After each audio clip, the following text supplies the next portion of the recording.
మనందరి బాధ్యత.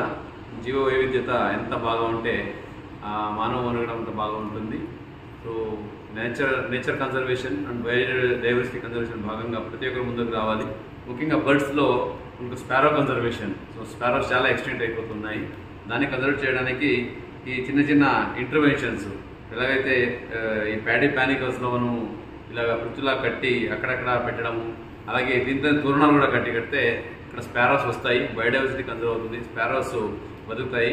సో దానివల్ల ప్రకృతి బాగుంటుంది, మన చుట్టుపక్కల బయోడైవర్సిటీ బాగుంటుంది, మనం పరిసరాన్ని పరిరక్షణ చేసిన అవుతాం. కాబట్టి అందరూ ఈ సందర్భంగా బయోడైవర్సిటీ కన్జర్వేషన్ కోసం క్రెడిట్స్ తీసుకోవాలి. Biodiversity conservation is our duty and it is our responsibility అని నినాదంతో అందరూ ముందుకు రావాలని కోరుతున్నాను.